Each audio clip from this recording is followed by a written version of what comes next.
pledge allegiance to the flag of the United States of America and to the republic for which it stands, one nation, under God, indivisible, with liberty and justice for all.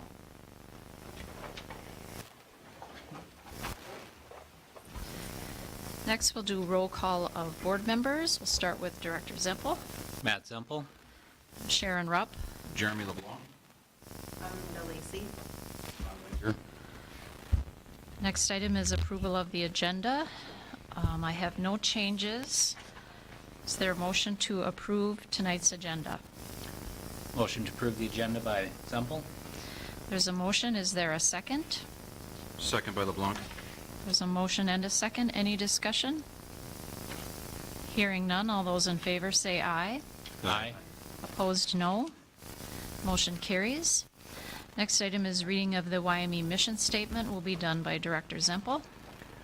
Our mission is to provide a caring environment of high expectations that prepares every student for a successful future and instills the value of learning. Thank you. Next item is public address to the Board of Education. No written requests for None. address. Okay. Moving on to number 7, consent agenda, which includes approval of the meeting minutes from June 13th, approval of payment for claims, and approval of the finance report. Is there a motion to approve tonight's consent agenda? Motion by LeBlanc to approve. There's a motion. Is there a second? Second by Zempel. There's a motion and a second. Any discussion? Hearing none. All those in favor say aye. Aye. Opposed, no. Motion carries. Next item is reports, and we'll start with district report with Mr. Schneider. Also the only report, which is kind of only nice, report? except mine's kind of, could be some conversations. So we are basically complete with things. The only thing we have left is we have asked Crayons to do some trim up in what we call the Spanish or the small stage hallway. That came in last week on Friday. I do not know when that will be done, but ultimately it's actually not a part of this contract, and the reason is because that hallway was actually done through our remediation, is that what it's called? Mediation, what's it called when they come in and, yeah. And so that's the company that fixed that, and so I kind of wanted the trim to all match and everything, so I said I would pay Crayons out of that settlement. You know, we have a little balance in there. I'd just like to see it done as best as possible, so Crayons will do it, and we'll get billed for that separately. So I do have a certificate of final completion and acceptance that they would like me to sign. Barring your objection, I will sign that. Being as we have, I do feel comfortable with that because we do kind of have an ongoing relationship with SiteLogic. So, thoughts on that or questions about that? You know, I'm looking at you three because you guys, all three, were on the Buildings and Grounds and maybe have been in a few more of these conversations about that. So. Yeah, as far as I know. I mean, I have no doubt at some point we're going to find other problems, but I don't know. It's rather speculative to guess at this point. Are the problems due to the intrusion of the water or the age of our building? We are starting to see more cracks, but could be the age of our building, could be the drought too. I don't know. I don't know what would cause it, but it's a 1930 building. I guess it's been a long process, and it'd be nice to have closure on that so we can move forward. And all your punch list stuff has been Yeah, taken care of? everything that we had put on the punch list has been addressed. So, I don't know. I don't know. Sounds like it's time. They've accomplished everything on the punch list, and you guys know what's on the punch list. Sign this and get that in there. Okay. Facilities analysis review, so we're kind of at the point where we need to decide, and if you look at our bond levies and where we're at, we need to start taking a look at what does our future hold. Do we want to look at some of the needs that are addressed in this rather large assessment, facilities assessment? And then what are our priorities? I don't want to speak for you folks and what the priorities are, and I don't believe that's what you hire me for, is to make those carte blanche decisions, if you will. I can pick out 5, 6 things in there that really need to be addressed, and we would not probably have the capital outlay funds to do it. But I don't know if that's what we want to do. So I put down some dates there that are open on my schedule. We could start as early as 5 or 5:30. It would be a work session, again with Jake Berg. I don't know who else he would bring in off that team, but we're down to the point where we need to prioritize if we want to do something to this facility. So if you could give me a couple days, the days I have open on my schedule in July, and I'd like to get it done in July because we hit August 1st, and I know the students aren't back in the building, but I wouldn't say July has been slow, but chaos hits, all right? For me, things really get hectic in finding time. Maybe the first week of August I could do something. But after that, wow, it's just busy. Could we decide that right now? Would that, if we could, I would push that. And the reason I say 2 dates is because it's already the 11th of July. I don't know what their calendar would support. I guess 26th and 27th are the only days that work for me. They do? Yeah, they're the only ones. How about the rest of you folks? Any of them for me? Any of them? Okay. I will push that out to him right away and see if we can get Okay. him locked in for one of those 2 days, 5 or 5:30, which works better? I mean, I say 5:30 because I know that works for your work, but then it could run, I have no idea how late this will run. Maybe we just say the evening shot. Yeah, 5 will work. I can make Wait, 5 work. 5 will work. How I'll be about- working at Marshall by then, so I'll be pushing getting here by 5. but Okay. I'll walk in Little when late. I can. Okay.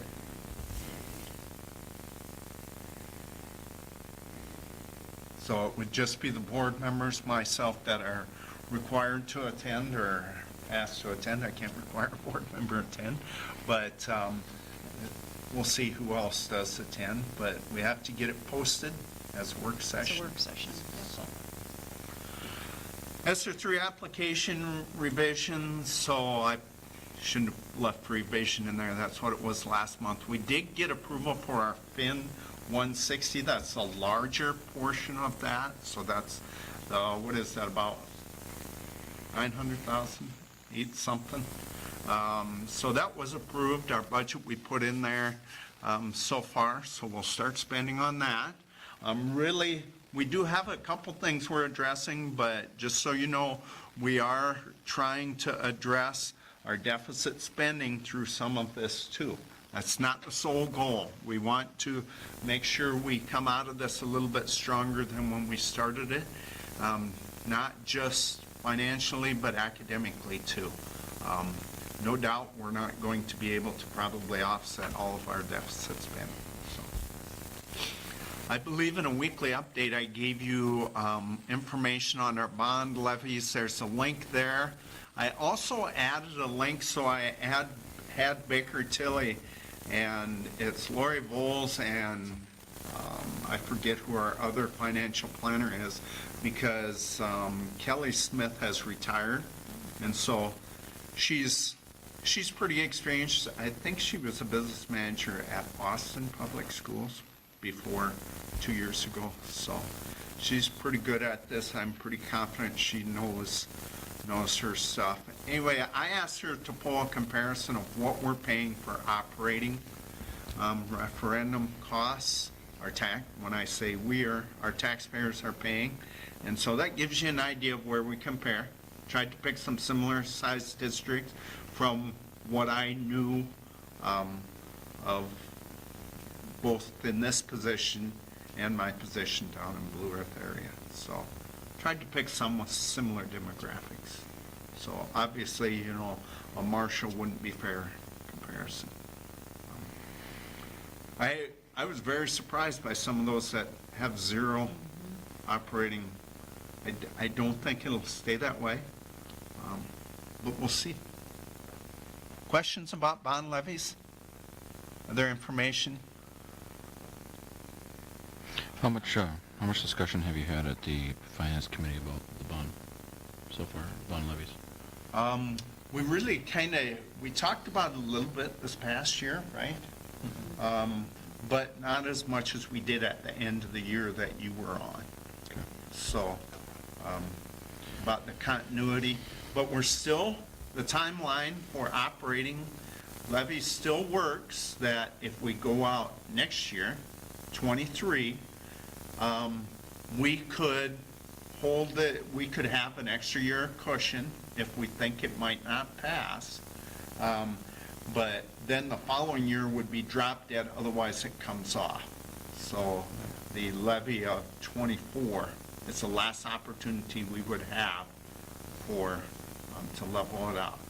Just as a reminder, 2024 is the national election, so. I guess I'd be curious to hear from the Finance Committee, the discussion that's had.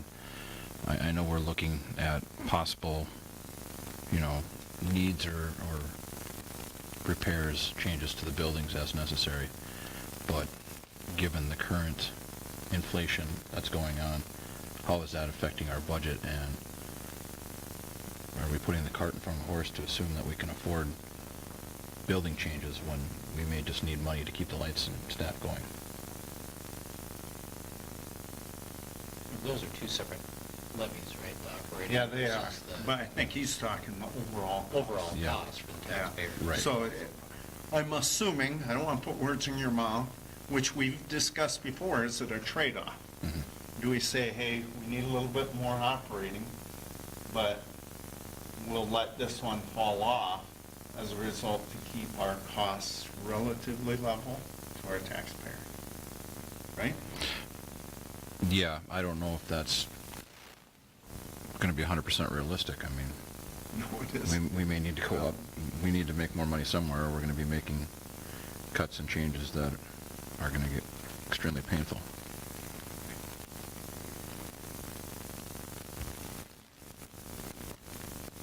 Those are just my concerns going forward as we start the discussion. And we have an aging building too, Right. repairs that we will need to make one or the other, so Right. don't want to just push it off on to an emergency state if we can help it.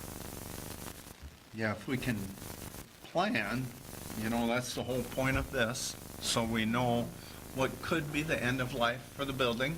But again, it's investment. You can sustain it by continually investing in it. I know I'm preaching to the choir, and that's exactly what Jake said when he came here. We can sustain the building for a long time. And I know we've had, 2 years of our operating budget is way out of whack because of all the COVID monies. Mhm. So, is there any way that we can really plan out and see what our budget is actually going to need to be to do the operating levy? Can we get some input for that? You know, wages increases, you know, for eras, and I mean, we've had to do that just to remain competitive in the marketplace, so. I don't know if we can get kind of a, I mean, I'd like to do it in an off year, non-presidential election year for the first attempt, because that usually can get passed easier that way. So if we can get something together and try to ask estimate as best we could for what an operating levy needs to be? Yeah, well, the only thing I can really measure it up to is if we look at how much we're deficit spending. Right. Yeah. So, I mean, if we can at least equalize that out, slow the bleeding. slow the bleeding, and then if something hits us, then we look at where our options are for.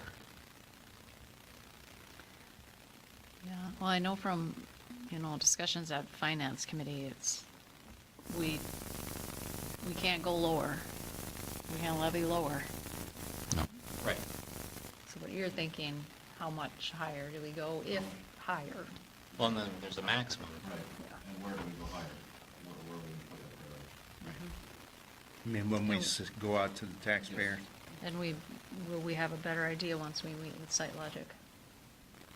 Well, I don't know that we will. Well, I mean, Because there's so many variables in that budget. even the Repairs or the upgrades, changes that they're proposing, I mean, whatever that cost us today, as much from now is total revision, so, I mean, we gotta remember that that's a different time period. construction costs are You know, this time next year, it'll probably be sizably more. than that now, and what can we afford even more, so, but we also need to keep in mind that inflation's going to wages, just general operating costs included.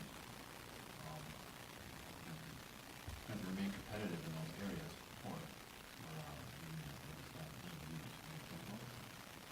Yeah, well, and it's a balancing act, right? Because, this building, a lot less efficient than, say, the Lakeview building, all right? And we all know we have too much square footage compared to our number of students. It's not the right type of square footage.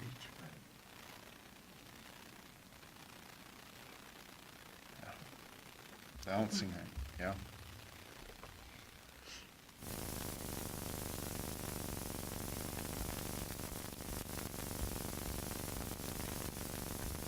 So the next thing is immunization update. So gives you kind of an idea where we're at. I think we're sitting pretty good considering the things we've been through in the past few years.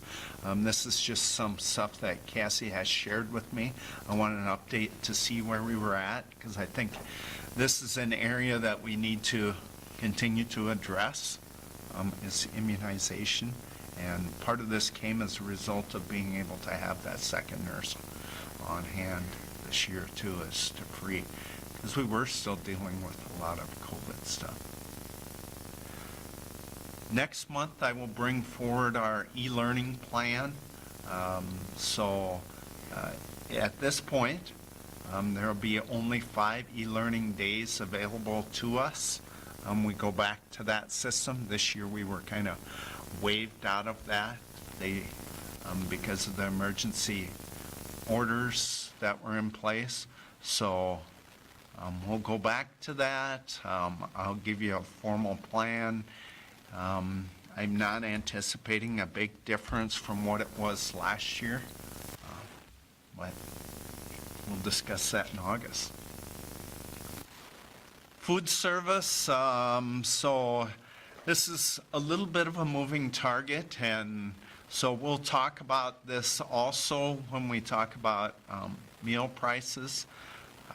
But USDA is, or the federal government is going to give us more money towards our food service. Clearly not enough to offset to continue with free meals, all right? Here's the problem. What they're going to give us may not even keep current with our cost of our product. So even though they're going to increase their contribution, we may be in a tough spot no matter what, even raising the prices. There's a number of reasons which we'll talk about when we talk about that item later, but it's just going to be a battle. We don't know where we're at. We are running in the green right now. That's good. We hope that can sustain us for a year or two before we have to start putting general fund dollars back in there.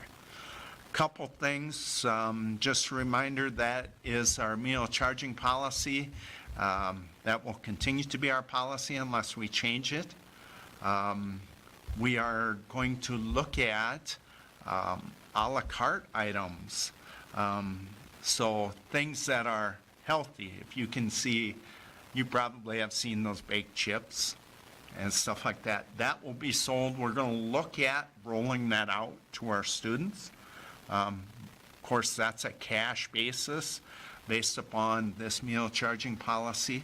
So we'll try and get that going here in the fall as soon as we can. Prioritize the upper grades first, and then see, I don't even know if we'll offer it to our elementary kiddos, just due to the elementary students, the cleanup of the kitchen and stuff just takes a little bit longer. So that would be a little bit prohibitive. Finger scans, we're going to use a non-card system for our point of sale. It will save the headache of our office staff and our point of sale people, because those cards are lost, mixed up. So the fingerprint scan, I'm going to send a letter out in early August explaining the program. We will collect the scans at back to school night of the student, or we'll have food service people there to also then help with the educational benefits, or to familiarize people with that application process. So that is the letter that I intend to send out. That data is kept locally. It's not kept on the web. So this new Minnesota Student Data Privacy Law will not impact this point of sale. There was something about that letter that just, it created more questions for me than answers. Okay. Did anybody else feel that?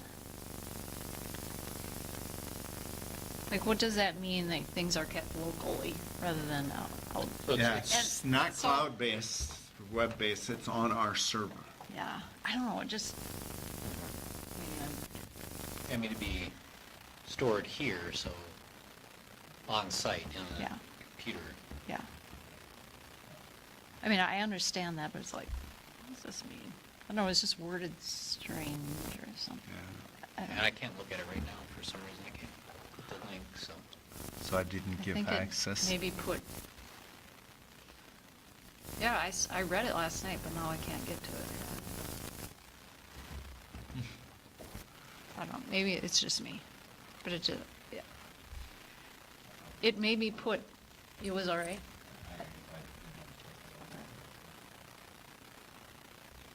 It made me feel like they're making me scared of something that, and yet trying to reassure me that I shouldn't be scared? I don't know. Yeah. But, and if people are opposed to it, they can opt out of it. We're not going to Okay. require it, so. Okay. We'll slow down things if we have those, but it's their right. The Minnesota Student Data Privacy Law that was passed this spring, it does create an extra burden for schools. I know it's supposed to be on the vendors, but how do we know if the vendors are doing it? So it's back on the schools. Then we need to communicate with parents on what items will be shared with these vendors, because the problem has been the advertisement, the selling of this information. We don't know locally that ever happened, but this will prevent it. There's actually a federal law, but this just went a step further in providing that. So I'll continue to work on that, learn more about that, and then it says within 30 days, MSBA said they will get us a letter out about that 30 days, and also give us a little bit of guidance on how to speed up the process. Safe return to in-person learning. They gave us several reminders here over the past month that we need to meet every 6 months to review our safe return to in-person learning. So barring any objections, I will set up a meeting with everyone, probably try and get that done in early August. We'll do it via Zoom to make it easy on everyone. So those people that were on that group will get an invitation. Of course, if it doesn't work in your schedule, it doesn't work, but we'll still meet. And not anticipating to make substantial changes to the protocol. We had changed some at the end of last year based upon what our neighboring schools were doing. Questions about safe return? All right. No, but I do have a question, going back to this immunization update. Mm-hmm. What does this mean? We are the only area school that actually excludes for non-compliance. Excludes what? Okay, state law says that people that are non-immunized may not participate. So an under-immunized student may Yep. not participate in school. Is that Correct. what that's saying? Yep, And we're the only district that that's what she said. enforces that? Yeah, Okay. I didn't know that. So, yeah, and we don't, you can't come to kindergarten. We work through the process. Sure. But then there comes the time when we throw down the gauntlet. So, Okay, I see. Okay, that's the only question I have. but we do everything we can to help Oh, absolutely. them get, including arrange Mhm. appointments. Any other questions? A question about the student data privacy. How does that affect our It I wondered that. hugely impacts our Go Guardian software. So that is the first one, but we're also pretty confident that Go Guardian's going to meet all those requirements necessary. Okay. So, And most of those types of vendors, they don't collect and sell data, otherwise they wouldn't be in security. They would be contradiction of what they're trying to do.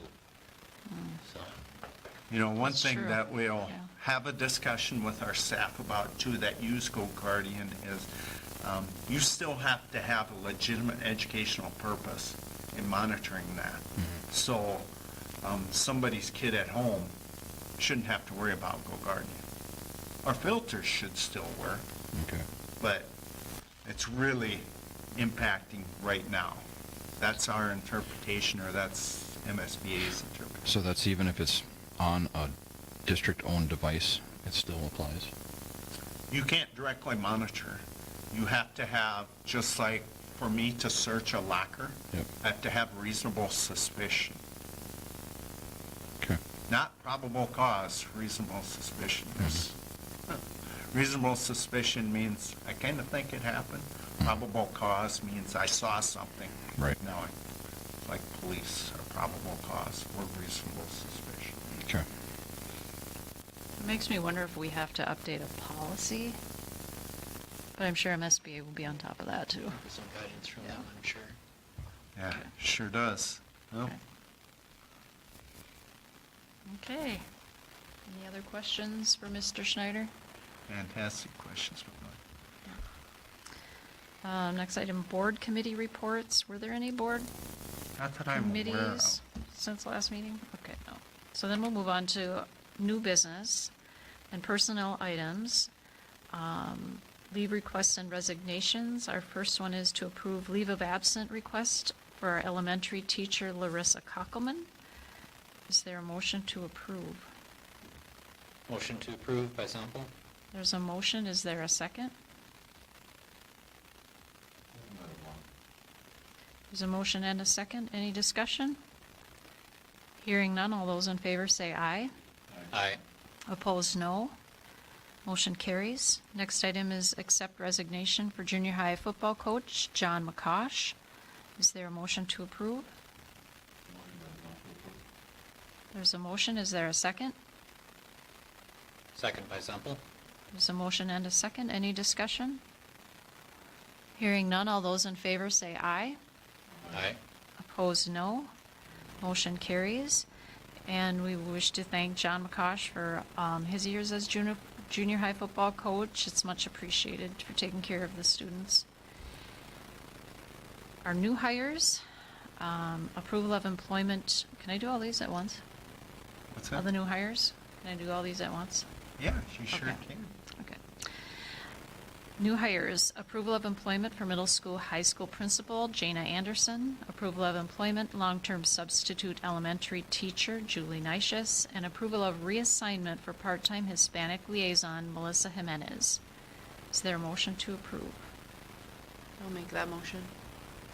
There's a motion. Is there a second? Second by Zempel. There is a motion and a second. Any discussion? Hearing none, all those in favor say aye. Aye. Opposed, no. Motion carries. Next item is board organization for the 2022-23 school year, and these are pretty much yearly requirements.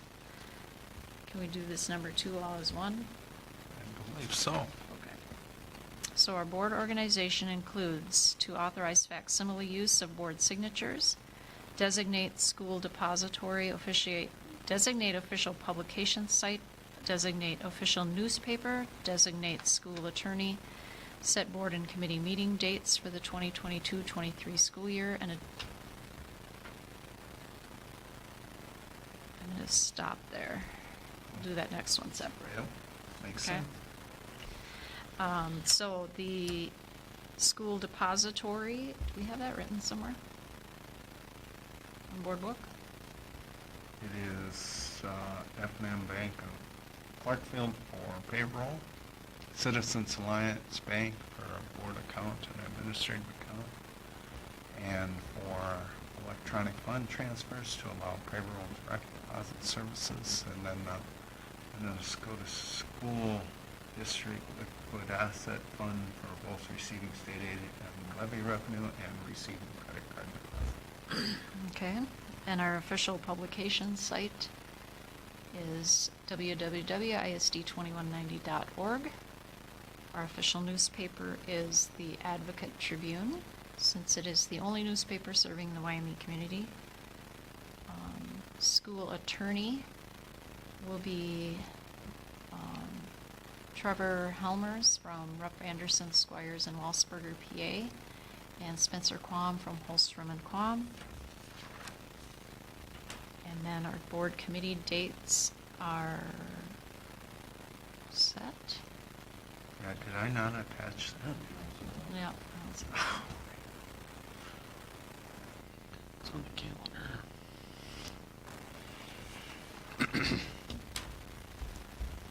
You have them written? I do. I will get that uploaded here quickly.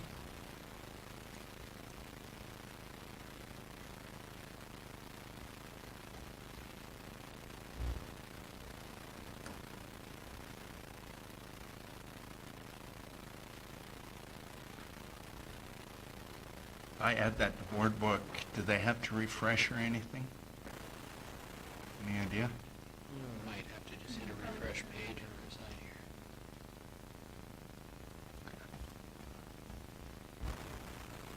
I mean, it's on the school calendar. The dates are. Oh, that's right. Committees? These are missing from that, that's right.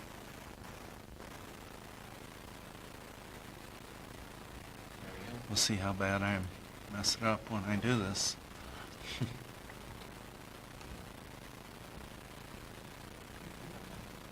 You see I them? haven't But I had one noticed yet. that it was, Just right in the process of or that it changed, anyway.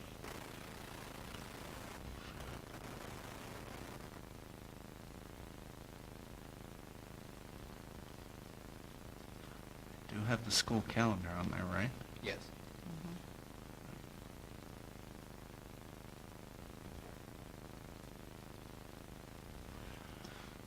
All right, they're there now. They are?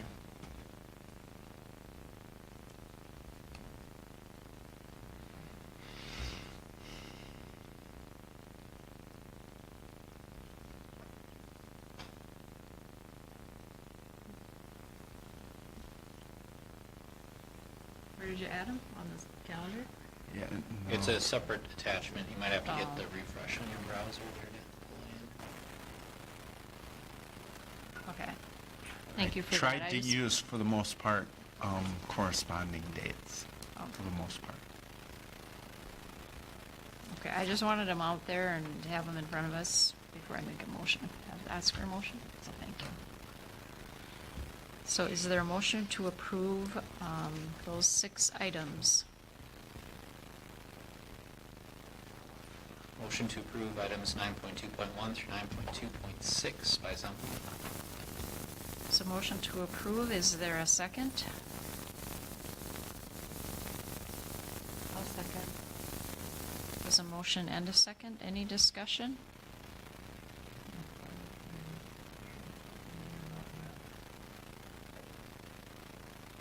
So I have the wrong one? Updates are correct. I didn't update that. Okay. So I have reservations for content, the quarterlies and not.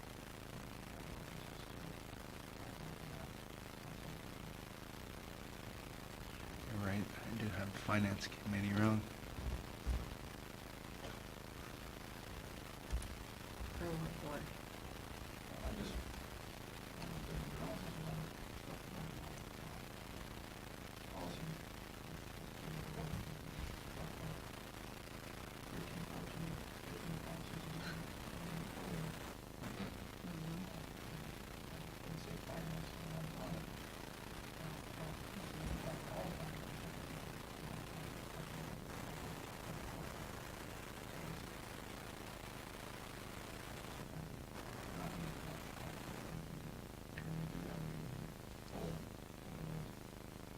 Take too long. Right now, are we able to, are we able to schedule additional meetings as we need to? I mean, I think we did that with finance once, didn't we? Where we had to schedule a secondary meeting to go over some stuff, so, I mean, I'd be open to that. Would you like to establish a, what was I gonna say? So if this is quarterly, then it's every 3 months. Would you like Every other to month? say which ones you want and how often, or? I guess I can't speak for the committees I'm not on. Do we want to wait till the first meeting of those committees and then decide? So I put that as the first item for all of those, all 3 of those committees? And then we would republish what the new ones are if we figure out a different iteration. I know more meetings. Sometimes it's easier to do it in smaller chunks and less time consuming than in large chunks too. The policy committee one's challenging because they give it to us all at once. Right, well, the policy committee one is, most of it's standard changes and we can go through them really quickly, you know, unless we happen to have a discussion item and then, I mean, from what I've seen as serving on that, you know, we can schedule another meeting if we need to, where the finance committee I just started with, so, you know, that one maybe,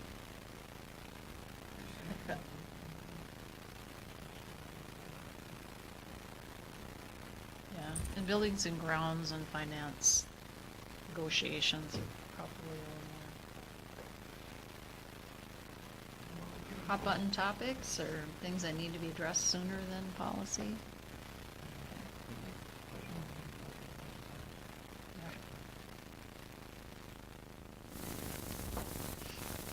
So we have a motion and a second. Just as a Sorry. reminder, April 11th is a Tuesday. That's a Tuesday after Monday is Easter Monday. That's why that's highlighted in yellow. Oh, just as a reminder, that is a Tuesday.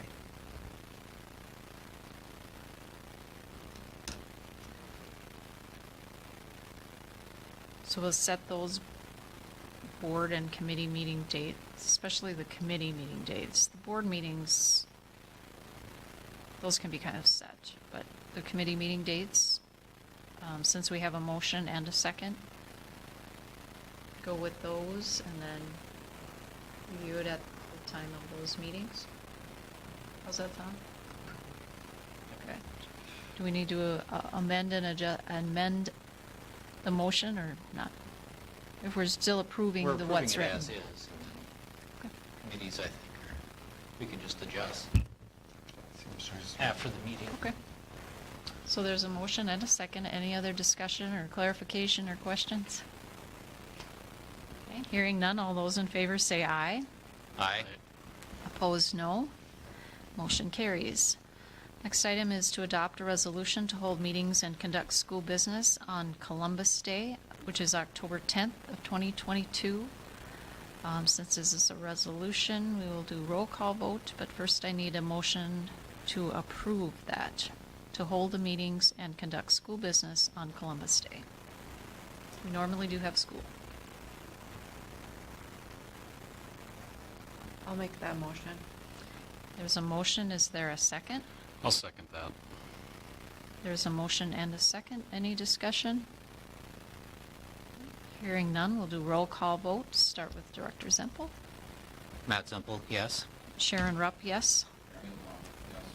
Amanda Lisi, yes. Ron Winter, yes. Motion carries. Next item is approval of the MSBA membership renewal for 2022 to 2023. Is there a motion to approve? Motion to approve by Semple. There's a motion. Is there a second? There's a motion and a second. Any discussion? Hearing none, all those in favor say aye. Aye. Opposed, no. Motion carries. Next item is approval of the AASA membership renewal for the 2022 to 2023. And this is, remind me again, Minnesota- Minnesota Association of School Administrators and American Association of School It's Administrators. actually, they call it the Superintendent's Organization, and they just haven't changed the acronym. Okay, so it's for school administrators. Yep. So is there a motion to approve? Motion by LeBlanc to approve. There's a motion. Is there a second? Second by Semple. There's a motion and a second. Any discussion? Hearing none, all those in favor say aye. Aye. Aye. Opposed, no. Motion carries. Next item is approval of the MREA membership renewal, and this is the Minnesota Rural Education Association. This is for outstate Minnesota. To renew our membership for the 2022-2023 school year. Is there a motion to approve? Motion to approve by Semple. There's a motion. Is there a second? I'll second. There's a motion and a second. Any discussion? Hearing none, all those in favor say aye. Aye. Aye. Opposed, no. Motion carries. Next item is to accept bids for milk and milk products for the 22 to 2023 school year. Is there a motion to approve? Motion to approve by LeBlanc. There's a motion. Is there a second? Second by Semple. There's a motion and a second. Any discussion? Just as a reminder, you can see for the second year in a row, Kemp's did not submit a bid for us, so we were stuck with one bid. Okay. There's a motion and a second. Any discussion? Hearing Good none. news is Yeah. it looks like we can have strawberry milk. It's a big deal. So, that's we're disappointed. It looks like we can get strawberry milk. And chocolate. And chocolate. And chocolate. But strawberry one is the one, That was the request? yeah. Awesome. Okay. So there's a motion. Popular as chocolate, very popular. There's a motion and a second. Any other discussion? Any other good news on milk? It's not bad. Okay. Strawberry milk. Okay, good. Okay, no further discussion. All those in favor say aye. Aye. Opposed, no. Motion carries. Next item is approval of the Opeb funds transfer. And this is a yearly requirement. Is there a motion to approve? There's a motion. Is there a second? Second by Winter. There's a motion and a second. Any discussion? Hearing none, all those in favor say aye. Aye. Opposed, no. Motion carries. Next item is a resolution relating to the election of school board members and calling the school district general election. Is there a motion to approve? Amanda Lisi will make the motion. There's a motion. Is there a second? Second by Zempel. There's a motion and a second. Any discussion? Hearing none, this is a resolution, so we'll do roll call vote. We'll start with Director Zempel. Matt Zempel, yes. Sharon Rupp, yes. Charlie LeBlanc, yes. Amanda Lisi, yes. Ron Winter, yes. Motion carries. Next item is resolution establishing dates for filing affidavits of candidacy. Does anyone have those dates up real quick? August 2nd. August 2nd. Open, close on August 16th. Okay, August 2nd through the 16th. There a motion to approve those dates for filing affidavits of candidacy. Motion to approve by Zempel. There's a motion. Is there a second? There's a motion and a second. Any discussion? Hearing none. This is a resolution, so we'll do a roll call vote once again. Start with Director Zempel. Matt Zempel, yes. Sharon Rupp, yes. Charlie LeBlanc, yes. Amanda Lisi, yes. Ron Winter, yes. Motion carries. Next item is approval of a 10-year long-term facilities maintenance report and plan. I believe this is on board book. And remember, this is just an estimate, so I always like to explain, I believe this is information for the legislature to validate the ability for us to levy for capital outlay and for LTFM. Basically, provides that justification. Otherwise, we'd have to pay for all of our repairs and operation, capital outlay and LTFM of our general fund dollars. Okay. If you look closely, you can see that we are, for several years, we have, we're projecting, and we just, it's a little bit of throwing stuff at the wall, but we are projecting to expend more than we are earning in revenue.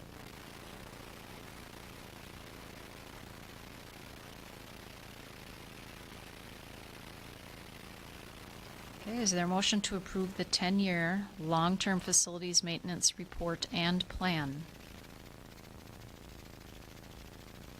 Motion to approve by Zempel. There is a motion. Is there a second?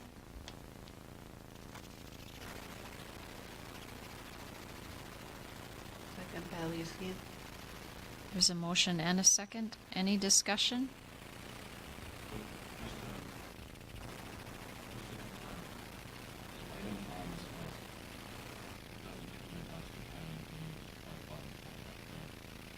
Correct. That's the whole point. So you're probably looking at the 10-year expenditure plan, correct? And you see, if you look, if everybody flips to that one, you can see there's times when we are actually, we right now have in there, like, for next year, negative 155,000. You get over a few more years, it's negative 1 million. But we've got some big things coming up in those years that we anticipate will need to be done. So, kind of, so And this is our justification to the state for them to continue to send us money. yeah, that's basically. And we'll, And it is a good practice, that's why we did this Right. facilities analysis. Mhm. and that's, Kind of give an idea of when things will come up. So if we do have to live within our budget, those are the things we have to cut. Mhm. And that's kind of the point of our upcoming meeting, is to help set some of these for our, Correct. Decide if we can live within the means of our capital outlay and LTFM budget. if we need to, Revenues, not budgets, yeah. right, get a referendum to help cover some of this. Yeah. Good question. So there's a motion and a second. Any other discussion? Hearing none, all those in favor say aye. Aye. Opposed, no. Motion carries. Next item is approval of the Burt Rainey Elementary acceptable use. It's kind of hidden in there, but there's actually an LTFM resolution that I see we didn't fill in the amounts. So we will have to get that filled in, but we need to pass that resolution. Oh. No, we're fine. But it is a resolution. Number 10? Yeah. we have to Okay, vote. so we'll do roll call vote for item number 10, the approval of the 10-year long-term facilities maintenance report and plan. Start with Director Zempel. Matt Zemple, yes. Sharon Rupp, yes. Amanda Lisi, yes. On Winter, yes. Thank you. Thank you for pointing that out. So next item is approval of Burt Rainey Elementary acceptable use policy for the 2022 to 2023 school year. So I kind of highlighted in my analysis there. There's not many changes. The insurance rates, which will be reflected when we talk about the fees and rates all at one time. Any changes to that will be changed in this document also. There is one phrase in there I would like to remove, and then I'll kind of explain my rationale. The phrase in there, all prices are subject to change based on current market prices. So anytime something was damaged, lost, stolen, whatever had to be replaced, we would have to contact our tech department, have them do some research on that, and find what is the current market prices. I am proposing that we use the numbers that are there, but remove that all prices are subject to change, just to expedite things a little bit.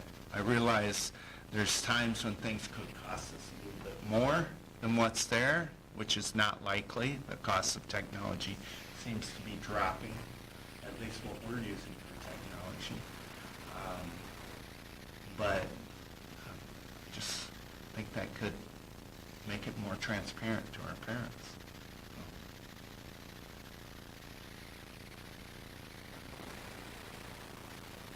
So by having that in there, it's not saying that you do change, that you do check every time. This is true. What if we happen to have some inflationary event on a particular item that will give us the room to recoup some of that cost? If Chromebooks suddenly go up in price by $300 and people are stealing them and selling them off, and then coming back and getting another one for $200. Not that would likely happen, but that could open us up for exposure in that way if something became a high demand item. Yeah, we could charge And- them. I mean, I think then, you'd have the justification in your policy to come back and say, well, they cost $700 now, and your kid has gone through 2 of them. Any thoughts?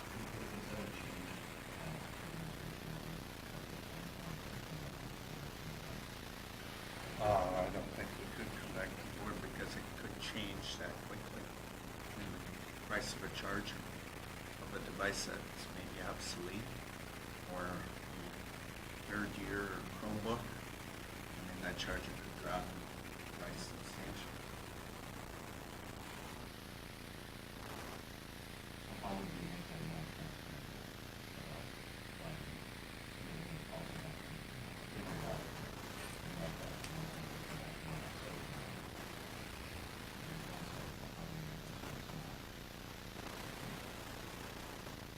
By leaving that in there. Well, I mean, they'd still be blindsided in.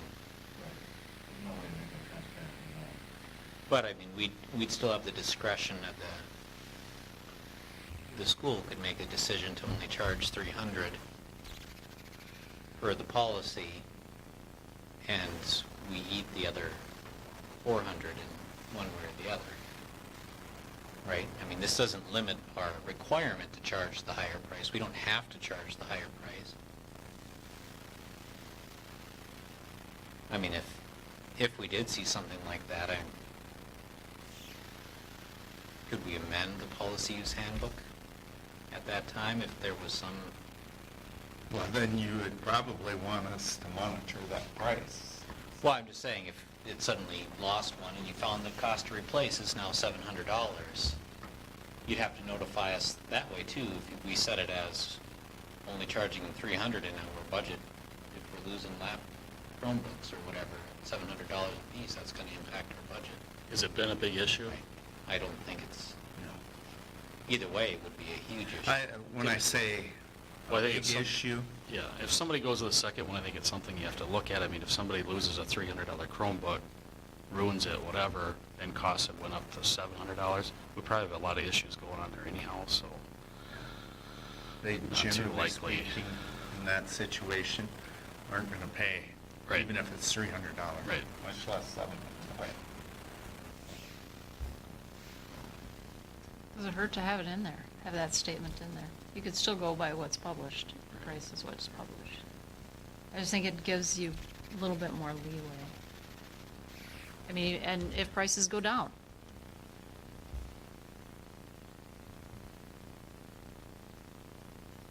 But is it saying that you have to monitor that then?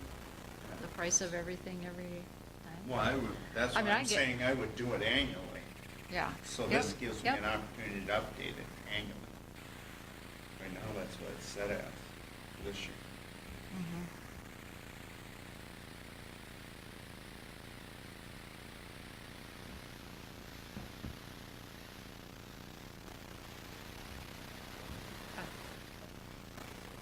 I'm not sure it hurts to keep it in there. What do you think? What does everybody else think? I mean, it gives us more room if we need it for some reason to leave it in there. Not that we would necessarily charge them more, but you could potentially charge them less if the prices went down then, instead of always collecting more. Right. Okay. So the discussion has been on the approval of the Burt Rainey Elementary acceptable use policy for 2022-2023. So is there a motion to approve? And in the motion, if you could also mention the inclusion or exclusion of that particular statement.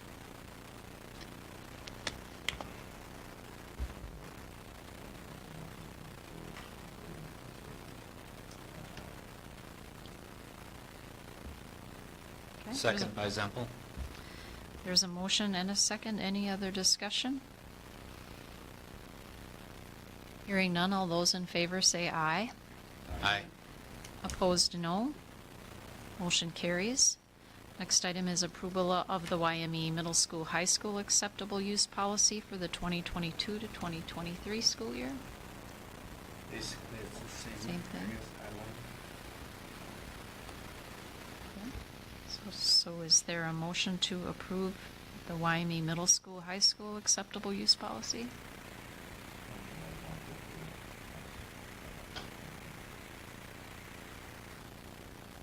Second by Zempel.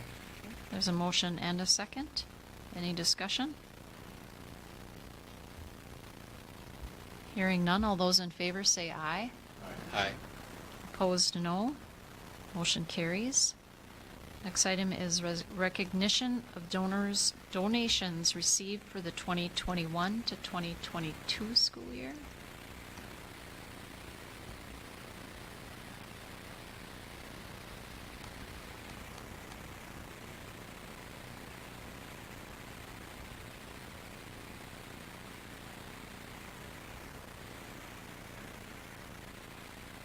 And this is, so we're looking for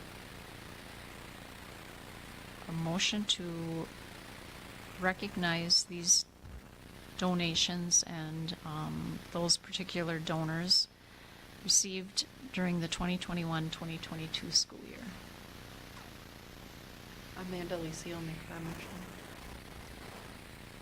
There is a motion. Is there a second? Second by Zempel. There's a motion and a second. Any discussion? If I can interject a little bit here, Just remember that as a finance committee, we decided we would recognize 500 and above. There are many people donate smaller amounts, which we also greatly appreciate. But we just, due to the overwhelming number of donations, grants, etc., we just recognize 500.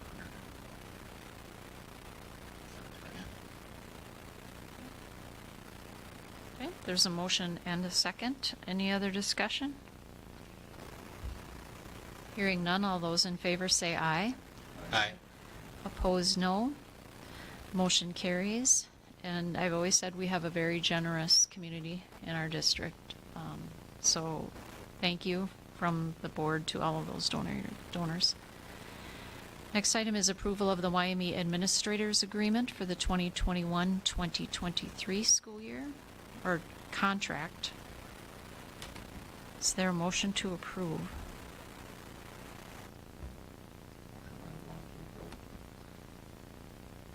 There is a motion. Is there a second? Second by Zempel. There is a motion and a second. This agreement did go through the negotiations committee. So just wanted to mention that. So there's a motion and a second. Any discussion? Hearing none, all those in favor say aye. Aye. Opposed, no. Motion carries. Item number 15, approval of the fees and rate schedule for the 2022-2023 school year. Any comments, Mr. Schneider, or should we? Yeah. So I kind of broke it down. This is a complicated one. I would recommend, if you want, you can each one of these separately. So the first one I talk about, and I provide you some information on meal rates. So there should be a separate attachment there called Meal Price History. That gives you an idea of where we have been. Obviously, it's important to note that the last school year, that would be 21-22, meals were free, except for adults, obviously. I'm proposing some increases. We talked last month about whether we wanted to offer free breakfast for early childhood through grade 3, which is what we used to do. As a caveat, remember, kindergartners receive free breakfast anyway as part of the food service program. There's one group within that age band, grade band, that gets them free anyway. So we have done that in the past, so I did include that on there also. Like I said earlier, we were running in the green with our food service right now. Maybe now is the time to continue with that free breakfast.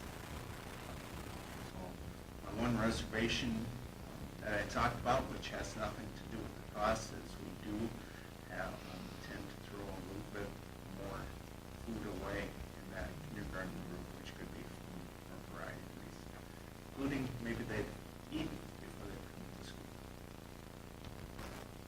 And just the kindergarten group, Yeah. or that K The through preschool, 3? too. Oh. Yeah.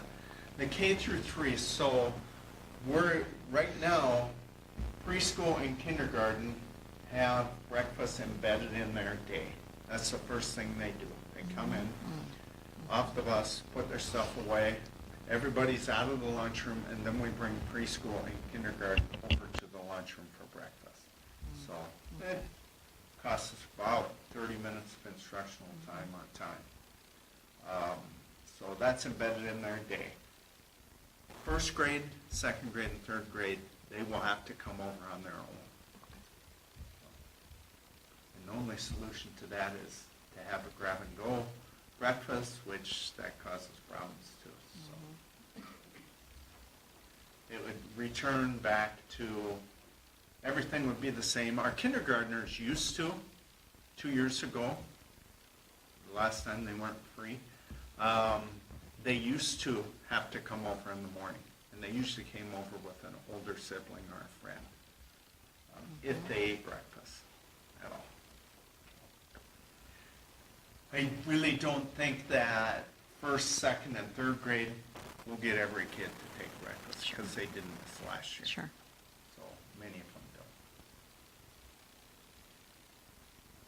But then we would return to charging meal prices for our students. Breakfast for our students would increase from 2 years ago by 20 cents to $1.75. Adult by 30 cents to $2.50.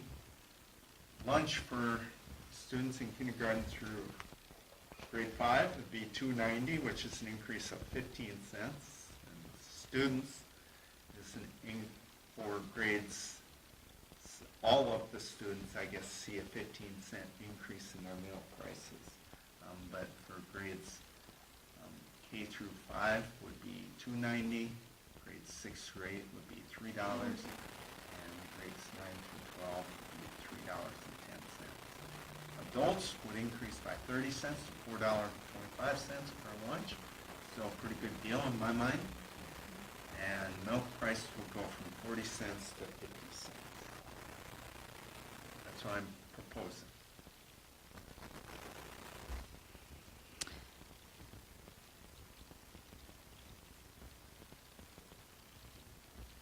So also in this motion is all the other fees and rates. So what I would activities recommend you and- probably do, why don't we just take the meal prices, because that might be a discussion item separate from all the other ones. Okay, so we're going to split this up a little bit. Yeah, that would Item make number sense. 15. So we'll entertain a motion to approve the meal prices as proposed. I make a motion to approve the meal prices for the breakfast for Okay, thank you. There's a motion. Is there a second? Second by Zempel. There's a motion and a second. Any discussion? Okay. Hearing none, all those in favor say aye. Aye. Opposed, no. Motion carries. So then we'll look at all the other fees and rates. Yeah, so the next one is activity worker pay. This used to be part of the teacher contract Schedule C. We took it out during, I don't know if it was negotiations this last time or the time before. So, in the art of transparency, we're bringing this forward to you. It will show you some increases in some areas, not increases in other areas.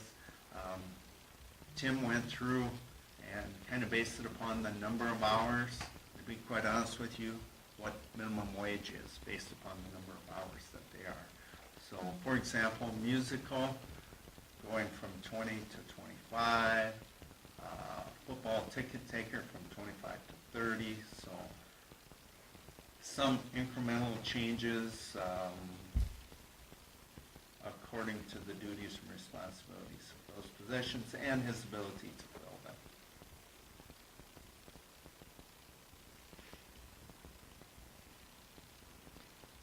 Okay, so then we'll entertain a motion to approve the activity worker pay schedule as proposed.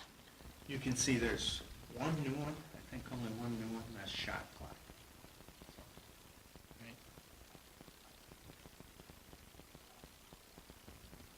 Motion to approve the activity workers' fee and rate schedule by Zempel as proposed. There is a motion. Is there a second? Amanda Lacey will second. There's a motion and a second. Any discussion? Hearing none, all those in favor say aye. Aye. Opposed, no. Motion carries. The last piece of that rates is the, We Oh, have the- device insurance fee. okay, I'm proposing that families be charged $15 per device to a maximum of 3 times the individual fee per family. And that would take effect if they have 3+ students. Doesn't happen a lot, but who knows? If the family applies for the educational benefits, also known as free and reduced lunch application, they will be credited $10 per device.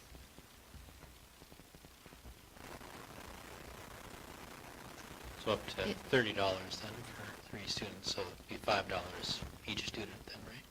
Yeah. For a full.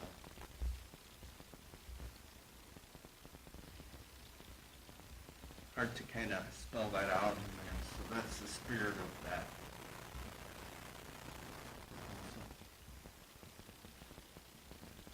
And this is written on the same sheet, or the same spreadsheet as the other fees and rates? Yes.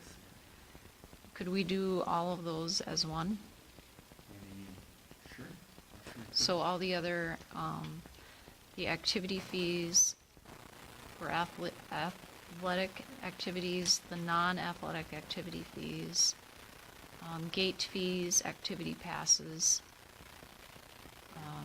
music Mileage department. reimbursement, Yep. substitute pay is a change, and driver's education wages is a change. Yeah, all of those.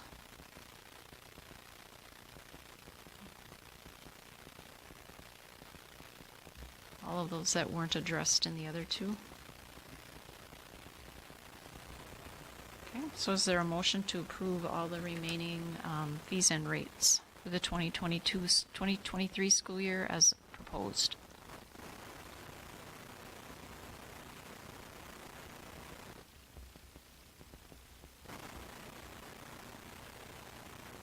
Motion to approve the YME fees and rates in addition to those that already have been approved by Zempel. There is a motion. Is there a second?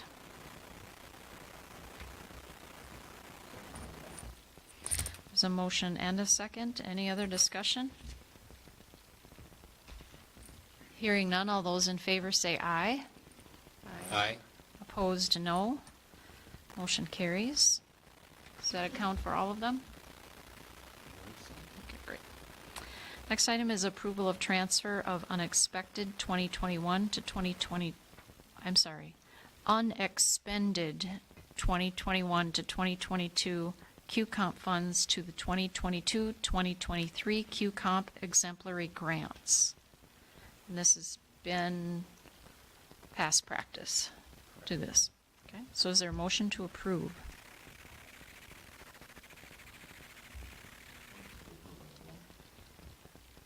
There is a motion. Is there a second? Amanda Lacey will second. There's a motion and a second. Any discussion? Hearing none, all those in favor say aye. Aye. Opposed, no. Motion carries. Next item is approval of credit card use and procurement procedure. A little background, that we talked about this at Finance Committee when we talked about procurement procedures, that I would bring this list to you every year. So this is a list of those authorized for use of the credit cards for our district.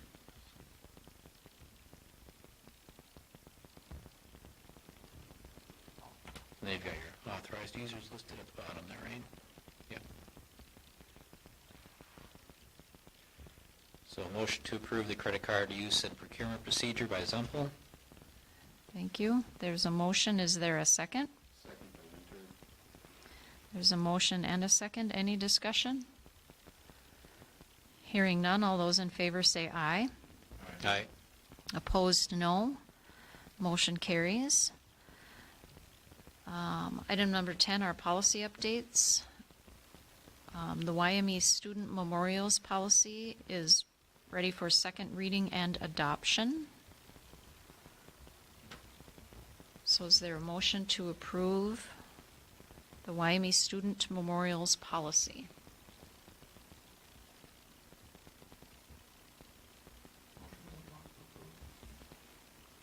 There is a motion. Is there a second?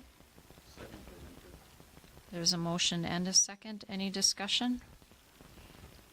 Hearing none, all those in favor say aye. Aye. Opposed, no. Motion carries. Next is policy 504, student dress appearance, needing the second reading and adoption. So is there a motion to approve?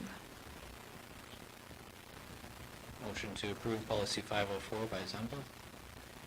There's a motion, is there a second? There's a motion and a second, any discussion? Hearing none, all those in favor say aye. Aye.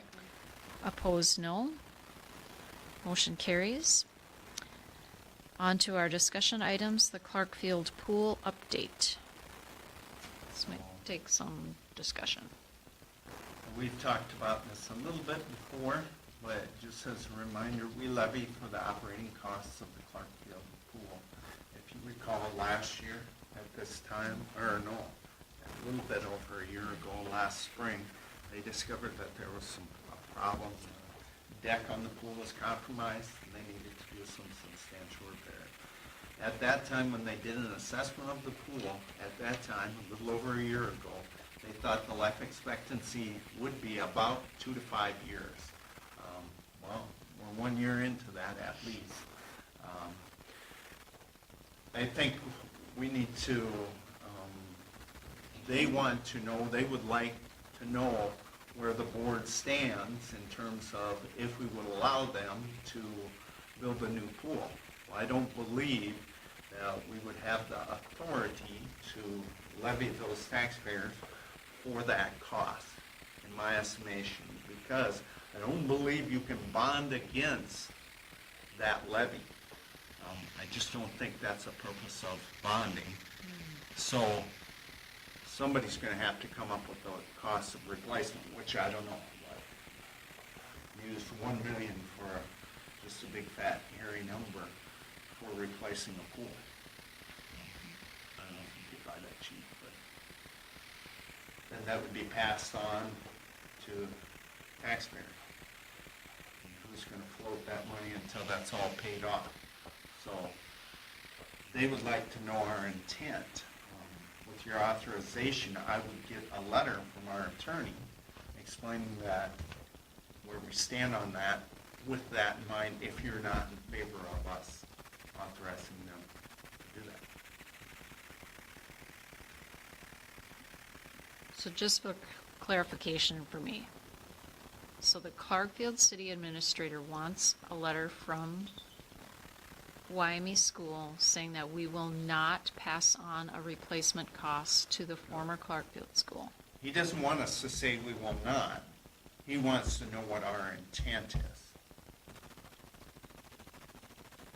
That our intent is not. Of that property, right?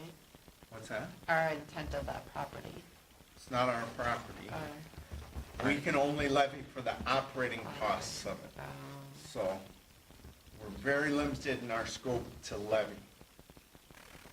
And that's the agreement we have with the city of Clarkfield. But operating is different than building. And replacement. In my mind, it sure is.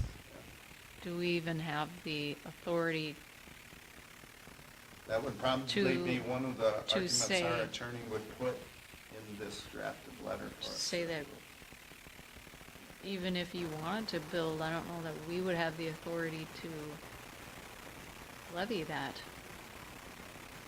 Well, I don't think our school district replacement. would want to replace it. No? Right, and No. it's, I don't know. Mr. Webb is asking conservation of That Correct. is- Correct. as well. So what I would do is get a letter, and then at that point, from our attorney, we would adopt that letter to be issued to the Clarkfield, the city of Clarkfield. A pool is a very nice amenity. I'm glad they have it. But they operate at a cost. Obviously, you can see what we're levying for. That's just That in there. operating. What's that? And that's just operating. That's correct. Well, we did have to repair some last year. that- Right. Yep.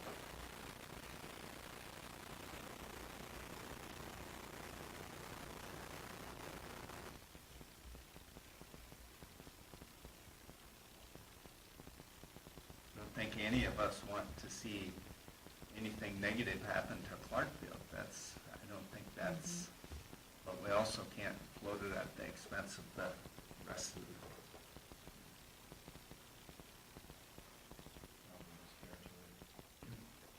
The taxpayers of the Clarkfield School District have to pay for a pool that would benefit the city.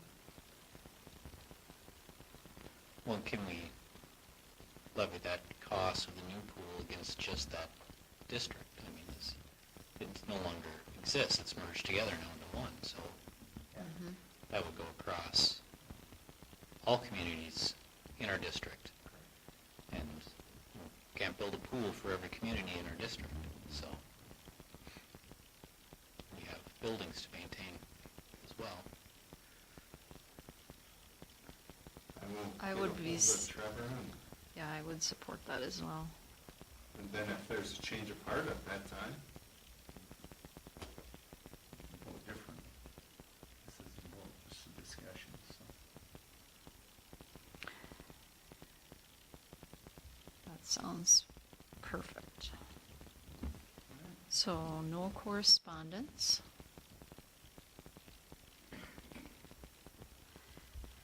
And then last item is our upcoming events. Our next school board meeting is August 8th at 6 p.m. here in the boardroom. A paraprofessional workshop at the Benson High School, August 17th. New teacher orientation is August 23rd and 24th. Staff development is August 30th and through September 1st. Back to school open house is August 31st. First day of the 2022-2023 school year is September 6th. Next, we will go into closed session pursuant to Minnesota Statutes 13D.03 for the purpose of discussing the district's labor negotiation strategy related to negotiations with bargaining groups. Upon reopening the meeting, no further items will be discussed or and the meeting will be adjourned after that. So we'll take a short break, short pause.